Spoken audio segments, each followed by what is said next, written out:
Quentin, merci beaucoup d'être avec nous. Vous êtes le cofondateur de cette marque qui s'appelle Easy Peasy, marque de lunettes grand public, lancée en 2010 avec deux copains. Voilà, vous êtes trois cofondateurs de cette marque.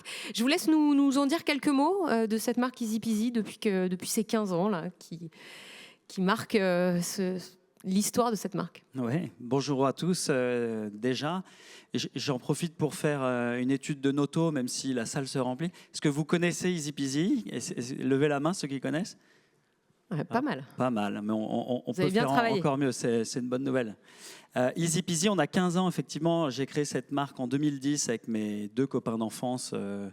On était lyonnais tous les trois, on s'est rencontrés sur les bancs du lycée et on a créé une marque de lunettes. À la base, c'était des lunettes de lecture mises à disposition des personnes presbytes dans les lieux publics, restaurants, postes, administration, pour les gens qui ont oublié leurs lunettes. Quand on a 40, 45, 50 ans et plus, on commence à avoir besoin de lunettes pour lire et on les cherche tout le temps. Et un peu comme le stylo sur socle, on avait mis à disposition une lunette sur socle pour les gens qui cherchent leurs lunettes. On a vendu à la Société Générale, CIC, GMF pendant quelques temps. Ça a duré 1 an et demi. Ça a été un bon apprentissage pour nous, apprendre à fabriquer, apprendre à distribuer, apprendre à stocker. On était tout jeunes, on sortait du lycée et des écoles de commerce. On avait 24 ans. Et ça a été un bon apprentissage, mais ce n'était pas un modèle de distribution consommateur qui était très vertueux parce que ça restait très B2B et très local. Mais ça nous a appris à découvrir le marché de la lunette de lecture. Donc vous voyez tous ces tourniquets en pharmacie, sur les aires d'autoroute, dans les supermarchés qui ne sont pas très sexy. Et on s'était dit, on va faire le swatch de la lunette de lecture, à savoir créer des lunettes sexy, sympas, de bonne qualité, qu'on va vendre que dans des très très beaux magasins. Et aujourd'hui, on a 15 ans, on vend chez 7000 revendeurs, on va en parler après de la distribution, dans 80 pays. Et on ne fait pas que des lunettes de lecture, on fait des lunettes pour toute la famille et tous les moments de la vie. Des lunettes de lecture, des lunettes de soleil, des lunettes pour enfants. Des lunettes qui protègent de la lumière bleue. Ici, on parle de digital. Vous êtes tous devant les écrans à vous abîmer les yeux des heures durant chaque jour. Donc, on filtre la lumière bleue pour protéger les yeux.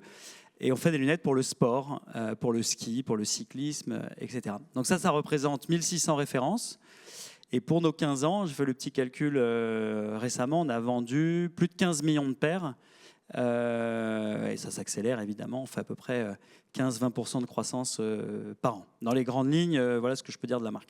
Et on change un peu plus de lunettes que de matelas, donc on en vend un peu plus. Oui, c'est ça, je l'entendais, je me disais la lifetime value pour notre ami Sébastien, elle est sûrement plus basse que nous. Parce qu'on joue, et c'est vrai que là c'est peut-être intéressant parce qu'on parle de e-commerce, donc on parle du UX, on parle de cross-canal, on parle d'upsell.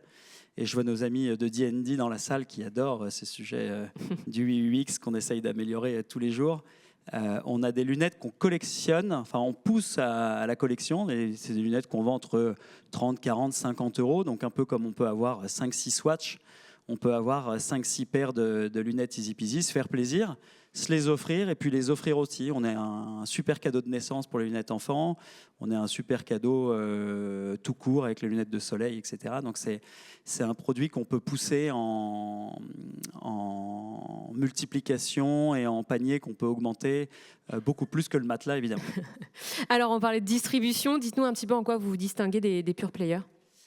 Alors, dans notre génération, moi je suis de 86, quand on a lancé notre marque, on était un peu un ovni puisque tout le monde parlait de e-commerce.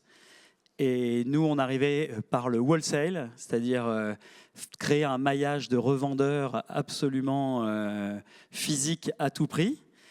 Et aujourd'hui, ces 7000 revendeurs dont je vous parle, c'est avant tout des revendeurs physiques qui sont, je parle de Fox, F-H-O-K-S pour fashion, hôtel, optique, kids, sport, c'est les réseaux qu'on vise et toujours premium. Et ça nous permet d'avoir une présence physique super bonne. Et c'est surtout notre première page de pub. Les gens nous découvrent souvent au MoMA à New York, chez Selfridges à Londres, chez Isetan à Tokyo. Et ça, c'est une page de pub qui est plus que gratuite, puisqu'elle est même rémunératrice, à condition de travailler aussi son merchandising, donc les displays. Nous, on a investi énormément en display. Plutôt que de vendre des lunettes sur une table, on livre des tours, des meubles, des shop-in-shop. Et ça crée plus que de la vente et de l'augmentation de sell-out, ça crée la notoriété de la marque.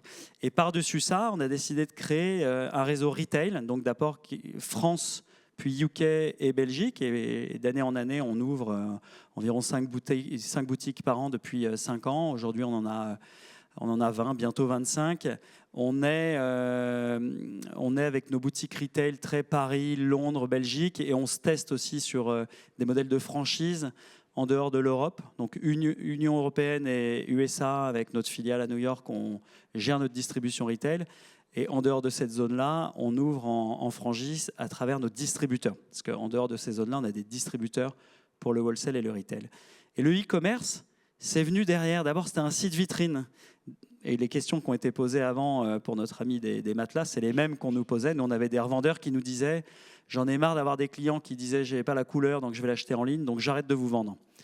Aujourd'hui, en 2025, ça existe moins parce que 100% des marques ont leur site e-commerce, donc c'est plus un sujet. Mais quand on a démarré, nos revendeurs voyaient le site e-commerce comme un concurrent majeur, et donc on ne le poussait pas trop. On expliquait que c'était avant tout un site vitrine, que c'était un moyen aussi pour le consommateur qui ne pouvait pas se déplacer d'acheter en ligne. Mais c'est de moins en moins vrai, puisqu'aujourd'hui, notre site e-commerce représente 35% de notre chiffre d'affaires et de notre volume. Le retail, c'est 5%, et les 60% restants, c'est le wholesale. Pourquoi ? Parce que le e-commerce, pour nous, c'est avant tout un moyen de faire du repeat. J'ai acheté ma première paire au bon marché, je rachète ma deuxième en ligne parce que je sais à quoi ça ressemble, quelle forme me convient, etc. Voilà. Alors cette part du e-commerce, justement 35%, sinon c'est 60 et 5 pour les deux autres. Est-ce que vous cherchez à tout prix à ce qu'elle augmente ? On essaye de maximiser à tout prix le potentiel de la marque. Notre ami des matelas avant disait 100% des gens dorment sur un matelas.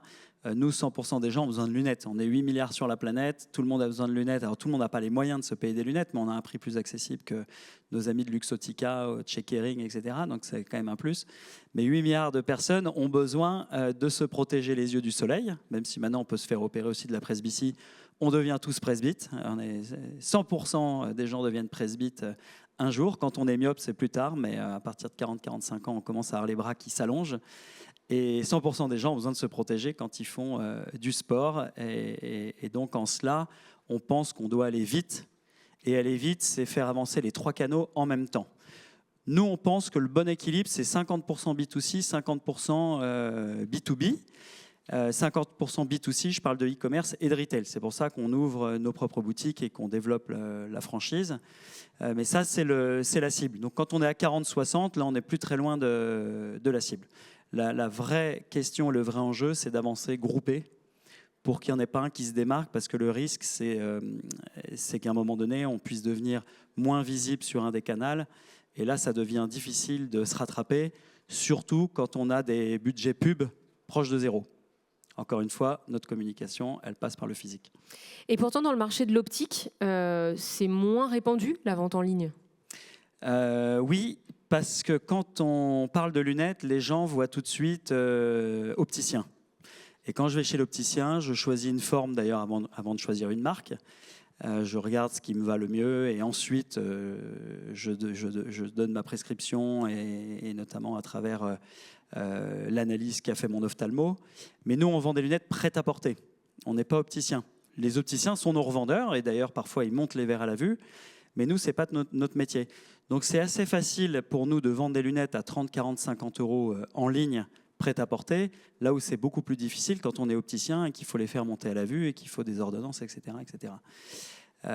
Donc en cela, notre enjeu, c'est d'arriver à faire le site qui soit le plus frictionless possible, le plus simple de compréhension pour nos consommateurs.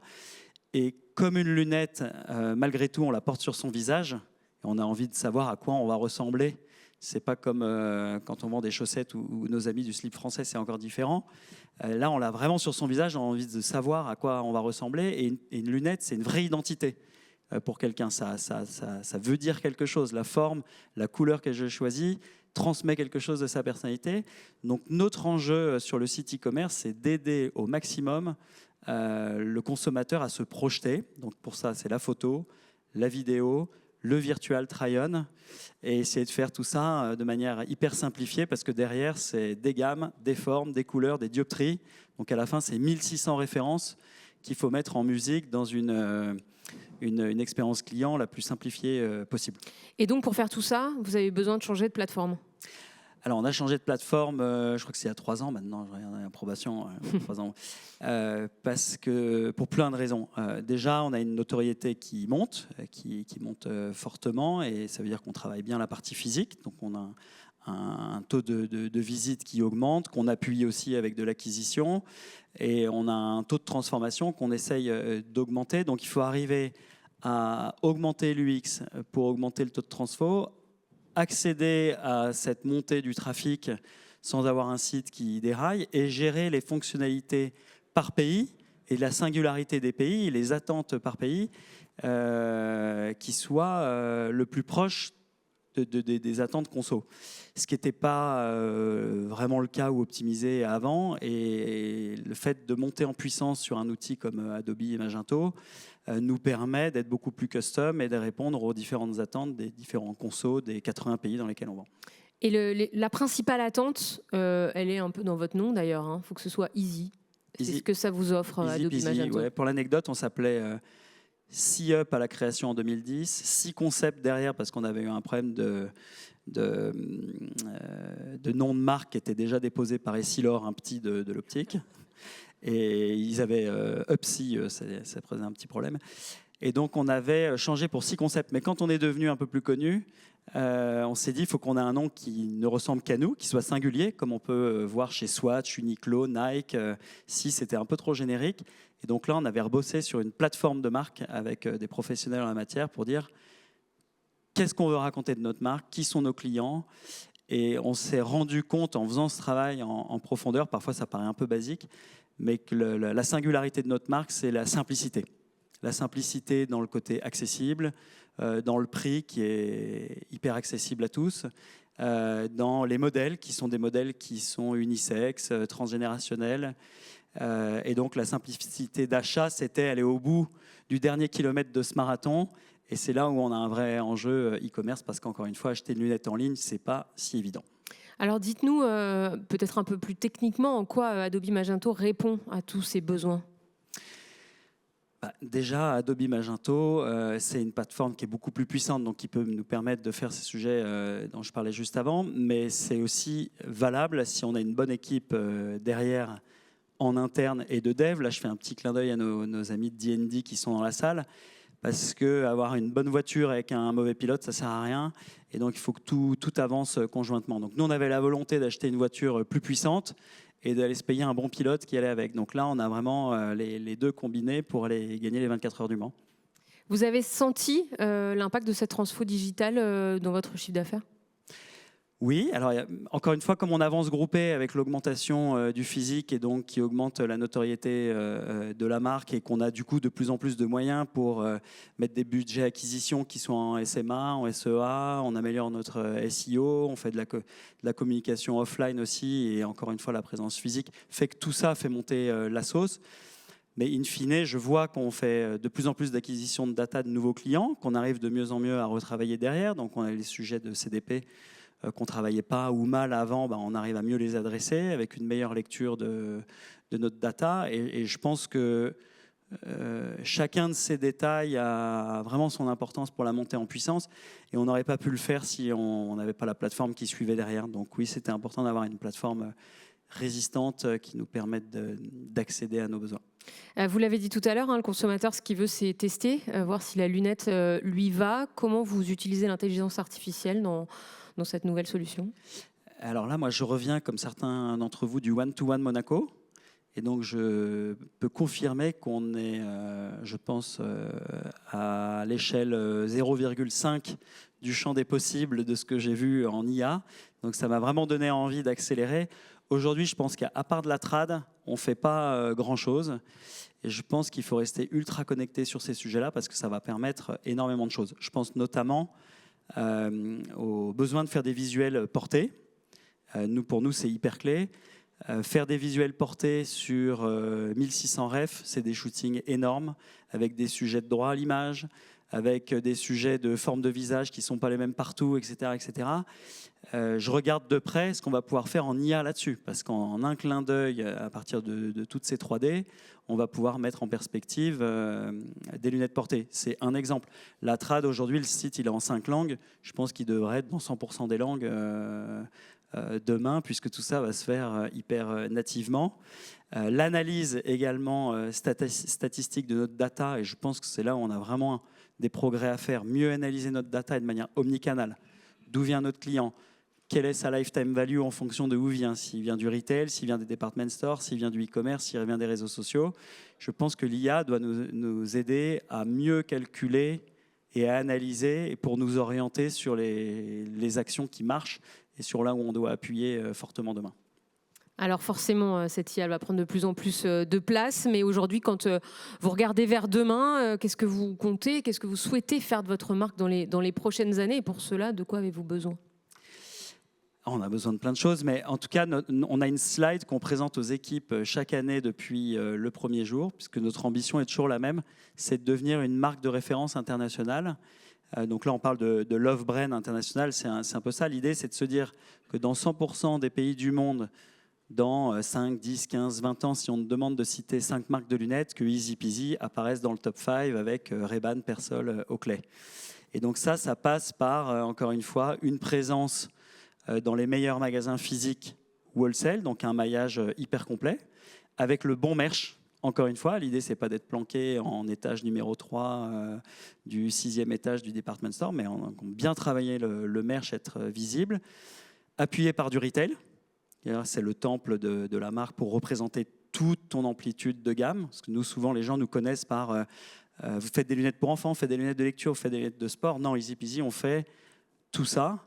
Et le retail est le meilleur moyen de présenter l'ensemble de nos gammes. Donc, il faut avancer groupé avec le retail et le e-commerce en résonance pour être toujours en haut de l'affiche en search ou de marque ou de lunettes et en travaillant à fond la partie cross-gamme sur notre site internet parce qu'on a le même phénomène en ligne. Les gens viennent parce qu'ils pensent qu'on a des lunettes pour enfants ou pour presbyte ou pour le sport, et à nous de les réorienter pour montrer qu'on fait des lunettes pour toute la famille et tous les moments de la vie. D'où l'importance d'avoir une belle infrastructure digitale pour porter tout ça aussi.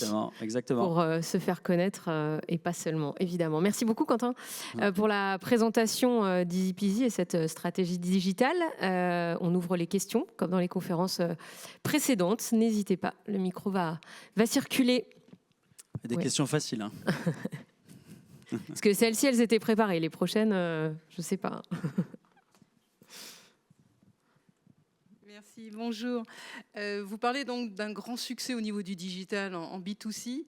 L'écueil cité par Sébastien sur le matelas, c'est-à-dire la réaction du retail, comment vous l'avez géré? Donc vous, quand vous dites retail, c'est ce que moi j'appelle wholesale, oui. Les revendeurs. Ouais, absolument. Ouais. Alors, il y a 10 ans, certains ont arrêté de nous distribuer, très peu. Et finalement, aujourd'hui, il n'y a plus de sujet. Ça passe comme sur des roulettes. Là où j'ai plus d'enjeux, c'est avec nos distributeurs à l'étranger. Parce que certains nous disent, on est prêt à ouvrir des boutiques, par exemple à Dubaï, à Tokyo, à Bangkok. Et donc, je vais encarter un certain nombre de clients. Je vais faire monter la noto. Mais in fine, c'est vous qui allez récupérer les ventes repeat online. Parce que nous, notre stratégie, c'est de couvrir 100% du e-commerce monde. Donc ça engage des enjeux de SAV, des enjeux de supply derrière, parce qu'en termes d'expérience client, c'est pas aussi facile de livrer Bangkok depuis Paris que depuis Bangkok, évidemment. En revanche, c'est des vrais enjeux de data derrière, de qui porte la data, qui anime son CRM. Et donc c'est plus là que j'ai des échanges, des discussions. J'ai pas encore craqué le sujet, on est en plein dedans. Mais c'est plutôt là que ça coince. Sur les revendeurs wholesale, c'est OK, et je pense que c'est beaucoup plus facile quand on vend des produits d'impulsion à 40 €, comme c'est mon cas, que quand on vend des matelas à 600 ou 700 € que tu achètes pour 15 ans, comme c'était le cas de la personne qui pitchait avant. Merci. Merci beaucoup. Tout au fond.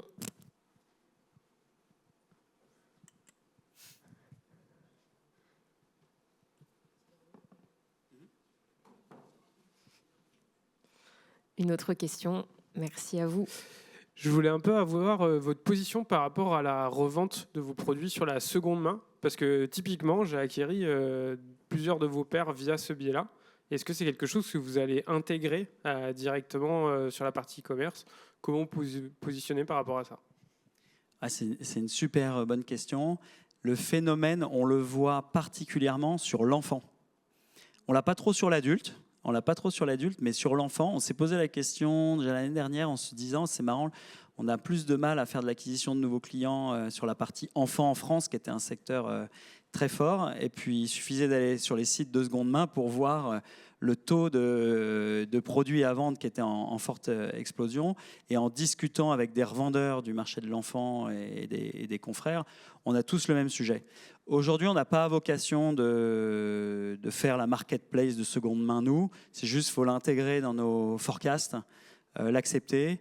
Et finalement, je le vois plutôt comme un bon signal, parce que ça veut dire que la durée de vie de nos produits sont bons et que la désirabilité de la marque aussi. Donc, j'essaye de le voir comme un signal plutôt positif et un besoin d'adapter nos forecasts plus qu'autre chose. Les lunettes qui durent, hein, qui ne se cassent pas, notamment pour les enfants, c'est plutôt un bon signe, effectivement. On fait tout pour. Merci pour cette question. Une autre question? Pour Quentin? Oui, j'ai des mains qui se lèvent. Attends, je descends là. Est-ce que vous avez développé une proposition de valeur différenciante pour votre expérience dans vos propres réseaux par rapport à l'expérience qu'il peut avoir chez un revendeur? Donc, par exemple, en termes d'exclusivité produit, la réponse à date est non. En revanche, on y travaille. On aimerait travailler à un club de fidélité qui permette déjà de donner une incentive pour que les clients s'encartent plus et pour pouvoir mieux les analyser, mieux analyser la lifetime value et de manière omnicanale. Donc la vraie question, c'est quel incentive on donne, puisque on s'est mis un gros frein sur la partie e-commerce et B2C depuis le premier jour, c'est qu'on ne fait zéro promotion. C'est pas de code promo, pas de Black Friday, pas de solde, pas de déstockage, pas de vente privée, rien de tout ça. On dit qu'on a le bon prix juste toute l'année. Donc quand on crée un club de fit, c'est-à-dire amener des incentives qui ne soient pas sur le prix, qui soient différentes. Donc on est en train de travailler ce sujet-là, mais aujourd'hui on l'a pas encore différencié par rapport au B2B. La seule chose qu'on a de différent, c'est parfois sur les produits. Donc, quand on va faire certaines collabs, on va les retrouver qu'en B2C, sur notre site internet et dans nos boutiques à nous. Et nos anciennes co, quand de temps en temps on a des stocks résiduels, le seul endroit où on va pouvoir les retrouver comme des exclus web, une fois que le plan marketing est passé, c'est par définition que sur le site e-commerce. Merci beaucoup. On parle beaucoup de l'arrivée imminente de TikTok Shop en France. Est-ce que vous avez des réflexions sur ce qui est social commerce de manière plus générale? Donc les marketplaces et TikTok Shop. Ouais. TikTok Shop, on fait partie des premiers en France sur le lancement. On a d'ailleurs un sujet à 17h là-dessus. Donc on sera bien sur TikTok Shop, on va faire partie du lancement. Alors pourquoi? Moi, les marketplaces, j'ai toujours été réticent parce que j'ai toujours considéré qu'il fallait que j'oriente mon trafic chez moi. Mais je commence à m'ouvrir un peu au sujet parce que je vois la marketplace comme un department store. J'ai beau avoir mes boutiques à Paris, il y a aussi le Bon Marché, il y a aussi la Samaritaine. Et donc, quand mon conso est là pour acheter plein de choses, il a potentiellement besoin de rajouter une paire de lunettes ou deux sur son panier. Donc, je commence à m'ouvrir un peu sur le sujet de la marketplace. On étudie aussi le sujet Amazon pour les US parce que ce qu'on comprend, c'est qu'aux US, ça remplace presque Google comme moteur de recherche. Ce n'est pas une histoire de positionnement de marque. Et nous, on a un vrai sujet de positionnement de marque.